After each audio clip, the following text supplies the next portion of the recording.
love using Zoom, so much easier. And welcome to the Good job. I don't know why I said and. I was like, welcome to another episode of the OC podcast. I am your host, Ricky Valera. On today's episode, we'll be continuing on with watching season 1 of the OC. Today on deck, we have season 1, episode 17, a pretty jam-packed episode, if we're being honest. It was crazy from start to finish. As always, I'm joined by my partner here, Kenzie. How are you today? I'm good. I'm tired. This episode was a big guy, heavy hitter. It was funny because I know you said that you watched it a little bit earlier on this week. You had a little bit of plans this weekend, so you watched it earlier. And like you sent me the text, and I don't think the conversation even finished. It was just like, I watched the OC episode yesterday, and you're like, oh my God, wow, or something like that. And then like we didn't even talk about it again. And then I text you, like when I watched it, I was like, oh my God, like wow. Like, I mean, we don't talk about it on purpose. I knew what episode it was when I started it, but it's just like, there's so much little stuff in addition to like the big thing that happens. Yes. This is a good episode. So many moving pieces from practically everybody, right? Yeah, like every single person's storyline is like pretty big. Yeah, I liked it. I liked it a lot. Minus Danny. All right. So, are you ready for the synopsis? Yeah, it better be as good as the episode, because if not, I'm quitting. Wait a minute. Well, hold on. Uh-oh. This is terrible. Oh, God. This is my first time reading it, too, right now. Oh, God. I don't understand it. All right. Well, here we go. Season 1, episode 17, The Rivals. What the? I'm so confused. All right. It's got 399 ratings on IMDb, 7.8 score. I'm not kidding. The average was probably brought down by me being like, I hate Oliver. Are you ready? Yes. So bad. All right. People who won't be on each other's Christmas card list, Ryan and Oliver. Their rivalry for Marissa intensifies, with Ryan risking his standing at Harbor to unmask Oliver's true character. When did this episode air? January 21st, 2004. Okay, like, no, enough with the Christmas. Gotta move on. What is this? This is dumb. This episode deserves a better synopsis. Like, the part after the rivalry for Marissa intensifies, with Ryan risking his standing at Harbor to unmask Oliver. That could be the whole thing. That should have been it, right? What a weird... Why are we talking about Christmas card lists? And first off, January 21st, the day before my birthday, I might add. But like, what? That's so dumb. That's so bizarre. I don't even understand. Like, I have questions I need answers to, whoever makes these things. But nonetheless, the funny banter, and we'll talk about it throughout the episode, but the funny banter between Ryan and Seth throughout this entire episode, trying to talk about their problems, is hilarious, right? Every time they're together, I was like trying to rush to write down something that Seth would say under his breath really fast. Yes. It was so funny. Like, it opens and one of his first lines is, "You should go work for UNICEF." Because Ryan's just being so kind about Oliver.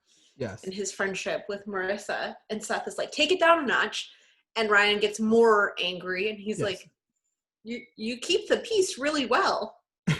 It's so funny, because obviously both of them, we know Seth is now going through things because in his head, Summer plants in the head that they're siblings. Yeah, him and Anna are so much alike that they could be brother and sister. Ryan's going through his own situation, obviously, with the big bad Oliver. And then, of course, Ryan's being the bigger person here. Seth says it the best. He's like, embrace the friend. Yes. Like, the more you fight with this guy, the more you don't like him and act on it. Right. It's pushing Marissa closer to him. So just embrace the friend. It'll drive him nuts. It'll make Marissa happy. It's a win-win. Exactly. So Ryan, he tries. Yes. And then, of course, here we are. New transfer student. Well, I like that he's like, you know what? Like, let's all hang out. Like that would make you happy. And Marissa looks so happy. And then Ryan looks happy.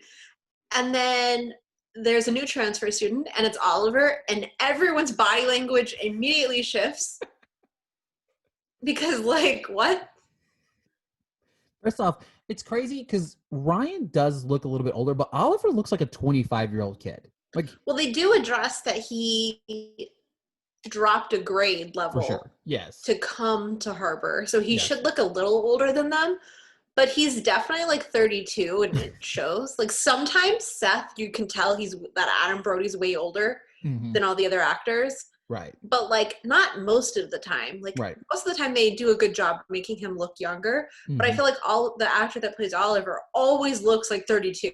He does. And it's like, is he remember that movie with Drew Barrymore where she goes back to high school? Oh yeah. It's like that. Like, is he doing it as a joke? Like, I don't know. Right, exactly. Maybe it's a sequel. It's a spinoff. But he dresses so annoying. He wears a blazer with a sweater with a polo. I'm like, pick one.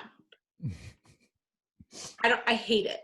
Just like I hate him. This stupid hair. I was going to say, wait a minute. Do you hate him or you just hate Oliver? All right. So then, of course, we transition to Anna and Seth, who are being extra weird. Everything they do is... I like that they match completely. Yellow shirt, track jacket. And it's like the tone throughout the entire episode. Yeah. Tuna melt Tuesdays or something. And then Seth's like, I had to give up tuna melts. I'm like, oh. Why didn't you just tell her to get something different? Exactly. But I like that Anna's like, yeah, you're right. We should. And he kind of looks disappointed that they're not fighting. Yeah, exactly. He's trying to pick a fight and it's not working because Anna's just so easygoing. She's like, whatever you want to do, let's do that. Yeah. Like but then I like they notice that they're matching and she's like, you know what? I'll get this. You get this. I'll take this class. You take this class. Yes. I loved it. Like maybe it's a little too much. And then they were like, he's like, yeah, we should start, maybe do muscle car racing. And it's like, what? It's such weird things. And then Seth sees Oliver and his face is literally like WTF, like with his eyes only. Like, yes, very much so. And I know that his first thought is he is not going to embrace the friend if he's also here. Exactly. If like it's fine. Bubble, exactly. It's fine if there's some separation, but if there's no separation, it's too much. Yeah, they're just all up in each other's face now. And of course, obviously, we find out that him and Marissa have all of the same classes together. What a shocker! Oh my God. Right? That's so random.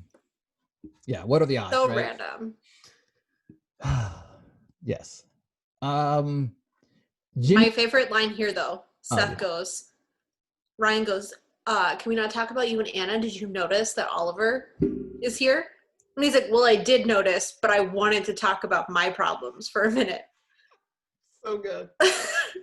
And it's so funny if someone else said that, I'd be like, dude, relax. Stop being so full of yourself. But with Seth, I'm like, he has no one to talk to. So he's like, please help me. Right, exactly. I mean, and it's funny because they're both going through something and both of them want to talk about it, but neither one of them are listening to each other to try to help each other solve their problems. I think like normally they just like talk it out, and while they're talking, they figure it out themselves. Exactly. But like they both genuinely need someone to like weigh in. Yes. And neither one of them are that person for each other. No. Because they're like both, like Seth is a man of many words, but he's not a man of many words because he's never really had a friend. Right. So he doesn't know how to like give advice properly and Captain things like Oates is the person that he'd be discussing this with right now. And that's why he overtalks on everyone, because he's used to talking to a plastic horse who can't say anything. Exactly. Who he probably but like Ryan is not a plastic horse. He probably answers for Captain Oates too. Let's be real. Nay. I don't know. I should get my own Princess Sparkles. Oh my goodness, yes you should. We transition to Jimmy and Sandy. Judge Judy. Oh God. It's so funny. Sandy's like on the phone nailing down a schedule, and he's like, I'm just Judge Judy apparently. And then Jimmy's like, well, I like her. I think she's pretty fair. And he has all these like detailed opinions on Judge Judy. And Sandy kind of looks at him. He's like, I don't have a job. I watch a lot of daytime television. It's so funny. So good. I'm But starting to like Jimmy more as he loosens up. yes, I think I like Jimmy's personality at like when he's loosened up, like you said. But the way he does things in the past and the way he does things further on in the series, I don't like him. For sure. For sure. He's one of those people who definitely should not have had children.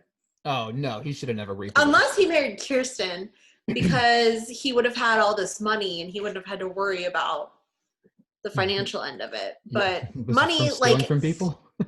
money definitely, like, influences him way too much. Yep. And that affects him as a parent, obviously. Absolutely. But Sandy's like, we're signing the deed. I put the deposit down. Yep. We're signing the deed to the lighthouse, the restaurant tomorrow. We're all in. Yep. Jimmy does a face similar to Seth, like, what are you talking about? Like, what? He's like, no, we were drunk. Like, there was dancing, there was singing. There's a lot of alcohol involved. He's like, and it was one of those things you can tell. It's like when you're drinking with people, I guess not anymore, but and you're like, yeah, let's make plans. Let's hang out next week. It's like, you don't really mean it the next day. And everybody knows that. You don't mean it. Like, it was all a joke. Yeah. But Sandy's like, what else are you doing? Which is like watching Judge Judy and doing nothing. And then he's like, Sandy goes, to me, you can either just move to Arizona, or you can see how this plays out and you have nothing to lose. Like, worst case, you do just move to Arizona. Yep, exactly. But, like, give this a shot. And Jimmy is kind of like, very standoffish. Like, it's weird how much of the standoff. Like, and I understand, like, his part of his point. Go ahead. No, you can go ahead. Because like, I think you're going to say what I'm saying. Yeah, like, part of his point is, like, he doesn't have anything, right? You know what I mean? Like, he can't provide financial stability or anything like that to the conversation. And, like, they're becoming friends. They keep acknowledging that they don't really have any friends, and they're friends. And you can tell he doesn't want it to affect that. Like, he wants to be friends with Sandy at the end of the day. Exactly. And he's like, I don't want to go into business together where you put this huge down payment down that I didn't contribute to. Exactly. But I like what Sandy says. He's like, you're not going to be working for me. He's like, you have the experience of being in a restaurant. Yep. Which Sandy's like, I don't. Yep. He's like, but I have the business of being behind in an office, like filing paperwork. Is the license there? Do we have a liquor license? Like, all of that. And he's like, that I can do, but you can do day-to-day, like, handling, hiring people, food running, what's on the menu, things like that. They're like a great 1-2 punch. Yeah, like, they're actually really complementary partners, especially if you're saying Sandy's the money guy, and that's how you can tell people Jimmy isn't the money guy. No, like, don't worry. Like, we know Jimmy is definitely not going to be the money guy of this situation. Not one bit. It's pretty funny. And then we transition to what I thought was Julie wanting to be Kirsten's friend, which I should have known. Yes. They are not Jimmy and Sandy. Nope. They're not trying to bond. Not at all. She wants something. Yes. A job. Which is ironic that, like, Jimmy actually needs a job and Sandy is, like, trying to help him. And then Kirsten's, like, got a 10-foot pole. Like, I don't want to help Julie. Like, because I think Kirsten is under the same impression all of us are. Like, she doesn't need a job. She's dating Caleb. Right, exactly. And the funny thing about it is at the same time she's dating Caleb, but I love how Caleb leaves it up to her. To Kirsten, right? He goes, you guys are friends. It's fine. Like, don't you want her around? And I'm like, no. Like, and Kirsten's like, no. Like, no, please, God, no. Like, why are you doing this to me, Dad? Like, you hate me. I just like that. Julie's like, well, I have experience as an interior designer. I did that before I had Marissa.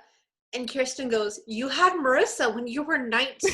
It's like 25 fucking years ago. Like, and like, what experience did you have from graduating high school at 18 to having a baby at 19? That could be substantial enough to cover this, like, 16-year gap. Like, we've got questions. I've got questions. I'd like to see Julie Cooper's resume. Juju. Yeah, we want to see the resume. And obviously Kirsten at the same time is like she's trying to be nice, but yeah. She comes up with a compromise. Like you can do one house. We'll see how it goes. We'll go from there. My next note is no, is this the Danny episode? I have so many issues. With Danny? With Danny? With the I have a people lot of around? issues with Danny. With the people. My bigger problem is with all the people laughing. Guys, if someone's not funny, do not laugh at them.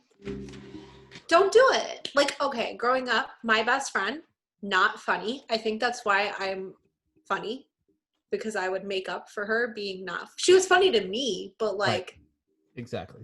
She tried to tell a joke, it would silence. But you know what? She didn't tell jokes anymore because no one laughed at her and encouraged her. Right. But see, I had not just a problem with them laughing at his piss poor jokes, right?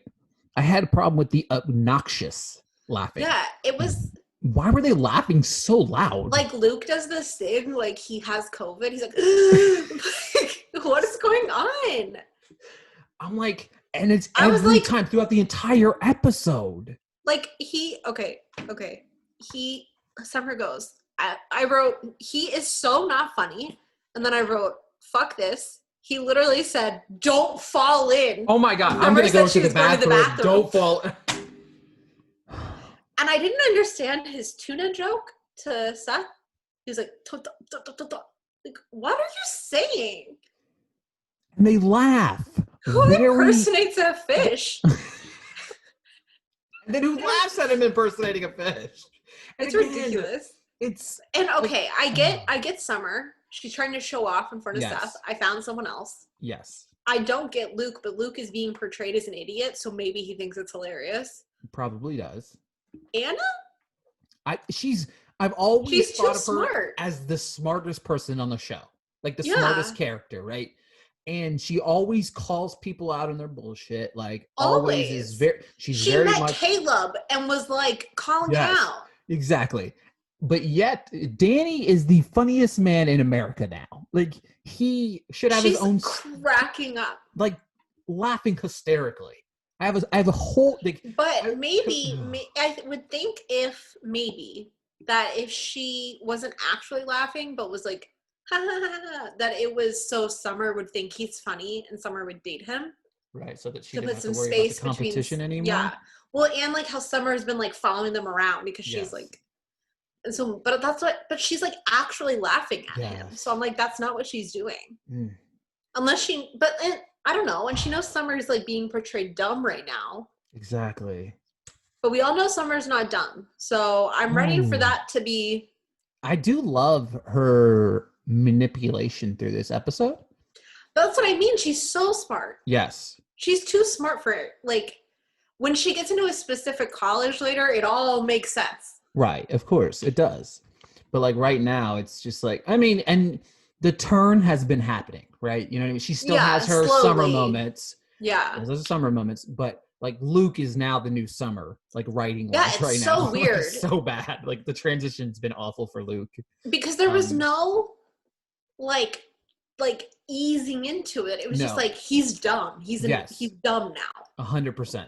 But like, we all know he's not dumb from when Ryan went to his house. And remember, he had all that research. And he was like, we can do this, we can do this. And he was actually like genuinely interested in their project. Yes. And like, Ryan had obviously initially thought like, dumb jock, not going to care. It's just weird. It's weird. I don't think that would be Luke's sense of humor either. No, neither did I don't know, because I think Luke would be like, you know what I think? So back in the day, people used to watch, I watched both Jon Stewart and Stephen Colbert, but some people only like Colbert. Right. And some people only like Stewart. Yeah, it's like the Leno and Letterman battle. Yeah. Well, not as much, because Leno sucks, as we'll get into in a few minutes. Danny. But, no, like some people preferred Colbert because it was like a Republican shtick thing. Right. And I think that Luke probably found that funny, but not Jon Stewart, because you could sense Jon Stewart like being himself more. Yeah. So he probably liked Colbert better. Mm-hmm. But now they're trying to tell me he thinks that someone impersonating a fish is funny? Exactly. Like, It makes no sense. God, I feel like they could have made him funny, right? I guess they explain part of it later, but it's just still dumb. Yes, I agree. They could have made him like slightly funny, just big. What Seth does to him later is pretty awesome. Like, it's pretty awesome. It's hilarious. It's so good. Then we transition to Big Bad Oliver.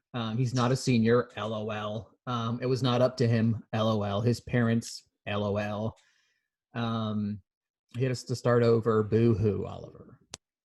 But like, I still don't get, even though we figure out why later, like, Ryan is right to be, I don't understand why no one else is questioning it. Like, nobody. Who transfers schools, like, in the middle of a semester?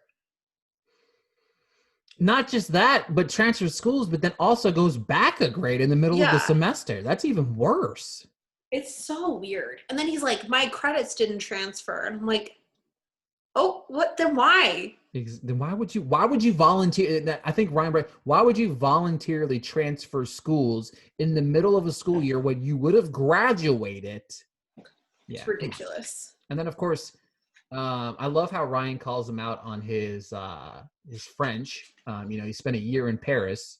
But he needs to do some French tutoring. Exactly.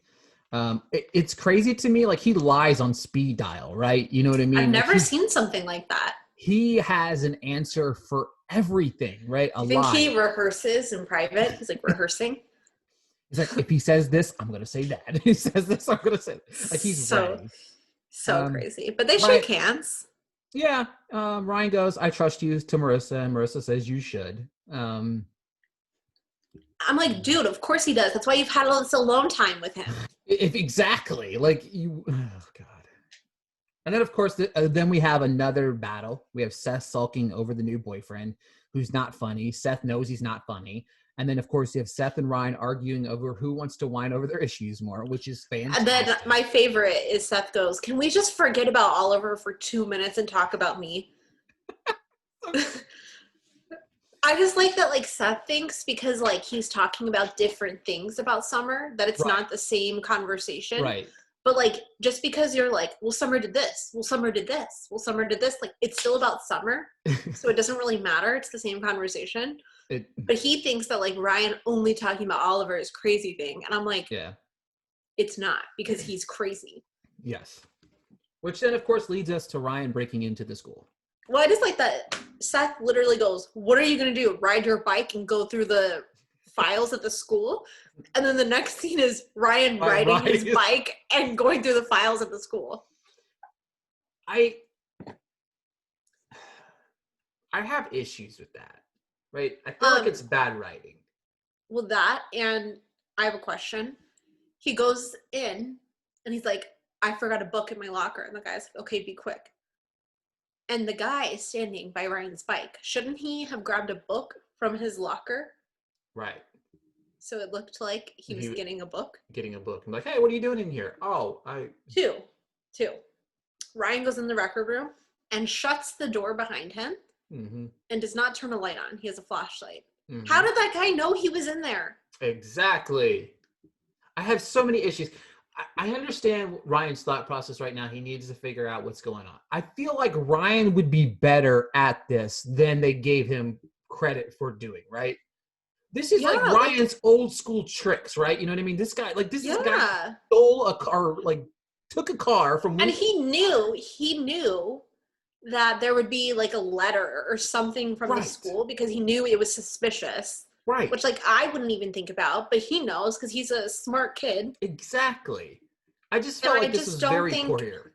Yeah, and they haven't done enough for me to believe that Ryan would be so clouded by this thing. That he'd risk it all. Yeah, like, I do really think he would have gone to Sandy and been like, hey, can you see what you can do? Yes. Like, because something's wrong. Because Sandy knows that he has been... in trouble. He got him out of it. Right. And I think he could easily be like, listen, like, point A, point B, point C, tell him about that overdose or whatever, and be like, I'm worried for Marissa. And I think Sandy would have really tried to talk to Dr. Kim or something. Like, exactly. Like there would have been, I don't know. I wasn't. I get it. It's more dramatized, but Yes. it just like with the character development that Ryan's had, it truly doesn't make sense. Because what you do is like you can literally plant this through his head, like he did. Like he literally whispers in his ear. He hands her the letter. The letter is, you know what I mean. They could have done that entire thing, which could have led up to him whispering to him, like, "Hey, you know, I'm taking your girl, bro." Like, blah, blah, blah, blah. It was just, I just felt like it was unneeded because he's gonna get in trouble again now for punching Oliver in the thing. So like, it really theoretically he'd get, you know, expelled or whatever for that instance. But then we transition to Dr. Kim, who is angry. Livid. But I do like that she acknowledges that the school and Ryan are a great fit and that Ryan's doing really well. Right. But that's because Dr. Kim is a genius, and she works it back around. Like, you're complaining that we accepted a student with bad grades that was getting into trouble, getting into fights. Sounds familiar. Yeah. Like, lays right into him. Like, Ryan gets detention every single day until the school board decides what to do. But expulsion is on the table. Yep. Interesting. I don't really agree with that. I think like this is his first strike, right? Well, I'm assuming he's under more tight rules, but they should just do like academic probation, like keep your grades up or you're in trouble. But speaking of which, in a little bit, I do have an issue with what she does later. A big issue. Oh yeah, me too. Like a big issue. We'll talk about that in a little bit, but yeah. Danny. He is so infuriating.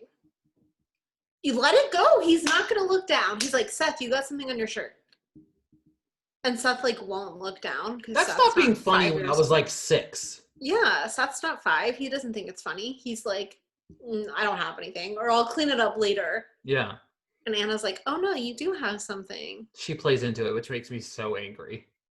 I think in this moment she is doing something to make it not super awkward anymore, because it goes on so long. It's like, can you just do something? Exactly. Like he's not ready to go, so I need you to look down so this is over with. Anna's just like the person in the middle being like, can you both shut the fuck up? Like, exactly. Like, it's hilarious. So but then my next note is, oh my God, he likes Leno. Oh. I'm sorry. Jay Leno was never funny. Never. Ever. And he was mean to Conan. And we'll never forget it. Yes. But that just shows you Danny's not funny at all. And I like that he says he TiVoed it. And Seth is like, who TiVos it? Like. Exactly. It's so funny. Sandy is way too excited about this restaurant. They're going to have 2 meatloaves. 2 meatloaves. Breaking down walls. Just happy hours coming back. No umbrellas, just hard liquor. Yeah. He's got Jimmy slowly coming around. Slowly. Yeah, slowly. Then we transfer to the other pair. That's not going as well at all. Julie took over her office. Yes. And Kirsten's like, I don't get all this because you have 72 hours. I don't care about all of this. I care about the house. Yeah. I don't need to see samples of stuff. It's a model home. Get it together. It's one house. Yeah. Overpriced. Budget's already going out the window. Yeah. And she's like, no, I got it. Don't worry. I got it. 72 hours. Nothing. No big deal. Yeah. I'm hungry. You want to go get some lunch? She's all about Kirsten getting lunch with her. Kirsten is infuriated, right? And then we cut to another scene with Kirsten infuriated. Kirsten and Sandy and Ryan. Yeah. Ooh. What a heated scene. Well, first we see Ryan seeing Oliver and Marissa being shown again. I think this is where the letter is exchanged, right? I think. Yes. Possibly, yes. So they're like talking really close. Mm-hmm. And Ryan's pretty far from them. Mm-hmm. And then Oliver slips her a note, and she doesn't look at it. No. She puts it in her book, puts it in her locker, shuts the locker, walks away. Why doesn't he just ask her about it? again, hey, I was passing through the hall. Because he was. I saw Oliver hand you this note. Is it something I need to be worried about? Yeah, like, no worries, because, like, just Didn't ask. you just get busted? For breaking into something? Right. Like, come on. Like, you've fallen completely off the rails here. Which then in turn leads us to, Sandy lays into Ryan. I loved it, right? It was, like, appropriate for what was happening. It was appropriate, and then, like, at the same time, it's very sweet. Yeah, because I'm like, he's like, I don't care about that guy. I don't care about Oliver. Like, I care about you. Yes. And he's like, if you're worried about this, come to us. Like, exactly. Do what we're here for. What we thought you would really do. Yeah, and it's more in line with Ryan as a character anyway. Yes. But I just love Seth. He's like, I couldn't help but overhear while I was eavesdropping. Which is always, like, it's such a big house. Like, how is he always at the right place? He's always at the right place at the right time, and it makes no sense. And then I love Ryan's like, well, I saw Oliver give Marissa this note. And he pulls the note out. Yes. And Seth he acts like it's a bomb. He's like, did you get inspired by Oliver and write Marissa your own letter? So funny. And he's like, no. And he's like, so Oliver wrote you a letter. And he's like, no. And he's like, if that is the letter from Marissa's locker, I'm out. I want nothing to do with this. So good. He's like, don't open it. He's like, put it away. Don't look at it. Yeah. Get rid of it. Put it back. Yeah. Oh. And he's like, Oliver has not done anything to Marissa but be her friend.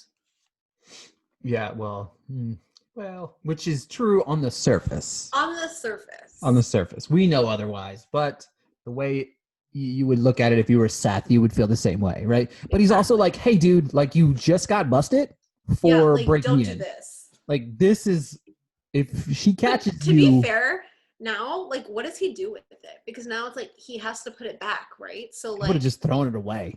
Like, I probably would have done is just thrown it away. Because Marissa probably would think she lost it. I would have never done what he did with it. Like, no, never. And so, we'll talk about that later. He tells Seth, he's like, okay, I'll put it back. You're right. Mm-hmm. He puts it back in his backpack. Mm-hmm. Seth leaves the room. Mm-hmm. The music cue is pretty great. And Ryan reads the note. And he's furious. So then it's a love letter. It's a huge love letter. Cuts to the next morning. I love this because they never show Ryan go into Seth's room. Mm-mm. He goes into Seth's room, closes the door. He's like, I read it. And he's like, what did I tell you? Oh, man. He goes, that letter is like the ring. So funny. And then Marissa knocks on the door. Oh, busted. And they pretend they're not talking about that. Mm-hmm. And then she goes, do you want to take a cooking class with me and Oliver after school? Why are they taking a cooking class together? That's very romantic. Again, no warning sign to Marissa. You have now turned into the dumbest person on this show ever. I get why her and Luke made it for so long. Exactly. They fit in pretty perfectly. Julie's crying. Well, because she couldn't get it done in 72 hours. What she and then Kirsten goes, what was it about open heart surgery? She said it was a disaster. He should have died on the table.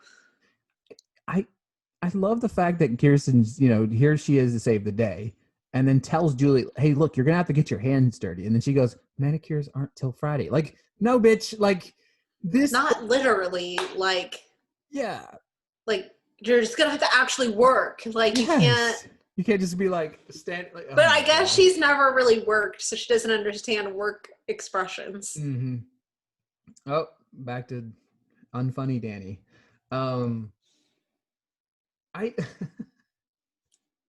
I just like that Anna makes a face at Seth, like, just be nice to him. Yes, very much so. And Seth, instead of just being, like, nice, he's like, Danny, want to come to my house? Oh, it's so funny. Speaking of, real quick, why is Sandy ringing a doorbell like a 10-year-old? Literally, I wrote, like, Sandy really likes the doorbell. Like, Like, what are you doing? Oh man. But so Sandy's super excited. They got the lighthouse. The restaurant's good to go. All in. Jimmy's not excited. Jimmy's like, do we No. have to? Can I think about it? It's like, think about it. I literally just did it. Like, it's done. It's so uncomfortable. And then Jimmy goes, is it too soon? And he's like, I was going to say Peter Gallagher. Sandy goes, let's wait until we're dead, which is hilarious. It's so funny. Oliver catches Ryan trying to put back the letter. We go from stupid Luke laughing at bad jokes to Luke is the smartest person on the show now.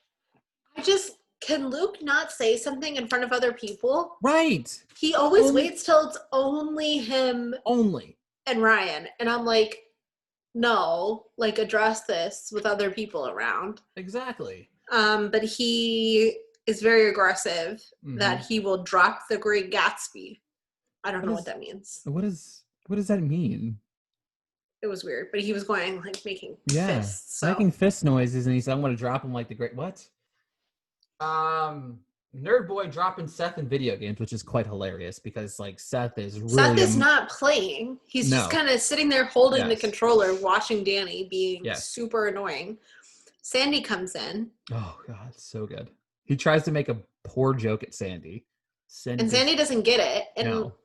And he kind of is like, what? And then Danny just keeps going. And Sandy's like, okay, have fun. Yeah. And Seth goes into the kitchen. And Sandy goes, that guy is not funny. And he's like, thank you. And he's like, Seth, get yourself some funnier friends. But then he says that Danny makes Ryan look funny. And he goes, no, Danny makes Marissa look funny. Oh, man. And then I literally don't call him Danny. I have him Nerd Boy throughout this entire episode. But he says, could you be less funny around Summer? Summer says, all she says is Seth Cohen is the funniest guy I've ever met. And Seth's face instantly. My God. On cloud 9. And then he's like, you know what, Danny, let me tell you something. Mm-hmm. Let me tell you something. Mm-hmm. And we don't see what he tells him. No. But we will. But boy, do we. This is the biggest problem I had. The dean wants to talk to Marissa. And of course, she thinks that it's about Oliver, but it's really about Ryan. I have huge issues with this. I don't think she'd be allowed to tell Marissa what Ryan did. Yeah, I don't think so either. Like that would break like code, like whatever the like confidentiality. Yeah, like it would. This part did not make any sense. But hey, I'd understand if she's like, I'm a little worried based on like what I've seen, and everybody knows they're dating. Yeah, but it's just like she could have done it in a way where she didn't tell her what happened. Mm-hmm. But it was just weird because especially if you're going to tell her what happened, should she not warn Marissa what's in Oliver's file also? Right. Yeah. If she's already breaking a confidentiality. And Ryan knows what the letter says. Yeah. But so Marissa catches Ryan at detention. Mm-hmm. And she is mad because she knows the truth. And she's trying to say that they're just friends, like, relax, we're just friends. And he's like, but what is this letter? Mm-hmm. And Marissa is furious. And she says the letter is not for her, that it is actually from Oliver to Natalie. And then he wants her to read it over before he gives it to Natalie. Yep. And then she breaks up with him. Don't believe, but then she breaks up with him. Yeah. Very sad. And then we cut to sad Sandy. Kirsten. Very solemn. Kirsten's like, what's wrong? Like, what's going on? He's like, Jimmy doesn't want to go into business with me. The Coopers are unpredictable. Like, no shit. You guys known them for like 20 years. Like you know who these people are. Seth's wearing a scarf. Yes. Big scarf. Top of the morning. So weird. And then Seth is like, Ryan, what time is Marissa picking you up? I kind of want to go in early with Anna, maybe. And he's like, Marissa's not picking me up. Ooh. It was a brutal, we broke up Yes. sentence. And then we transfer over to our first appearance by Mr. Caleb of the episode. Love him. And he loved it. They were terrified, thought he was going to hate it. Loved it. Hires her. My biggest problem here is Julie takes all the credit. Yeah, like Kirsten did almost everything. Yes. And then just, oh my God, he loved it. And it's honestly what Kirsten would have done for the project had them not even hired Julie. Right. And he wouldn't have said anything. No. To Kirsten. No. He was just like, oh my God, Julie, you are amazing. The job is yours. You guys can work together, blah, blah, blah, blah, blah. Like happy-go-lucky. And then when he's walking out, he's like, Kirsten, what is this? Have you lost your mind? And it's something that Julie picked out. And Julie hilarious. And Julie doesn't step up and say anything. We transfer to Seth and Summer. Who, like, this is a very chummy moment, right? Yeah, it's so weird. I would be really mad if I were Anna. Yeah. But she is a little upset. Mm-hmm. She's like, I'd have to end it with Danny. Mm-hmm. He's being very big. Yes. And then you catch Danny in the background, like fake humping a guy.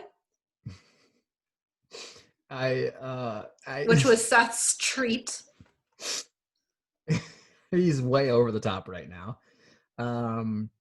Anna Rods is wearing the same exact scarf. Takes it off, and she's like, I'm going to get something different for lunch. I do love when she leaves the scene. Summer and Seth, they have like this little romantic music playing in the background. Very, very sweet. And then he walks away and she walks away, and then she just kind of looks back, and it's just like Summer wants Seth going. You know what I mean? Like she 1,000%. Hard for Seth Cohen. Ryan's walking to the school. Marissa runs to Oliver. Fuck Oliver is what I wrote down, literally.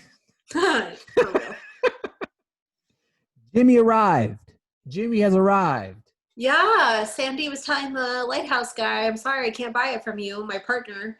And then his partner, Jimmy, runs through the door and they sign the contract. They're getting the lighthouse. I love how he said, I didn't want to ruin our friendship.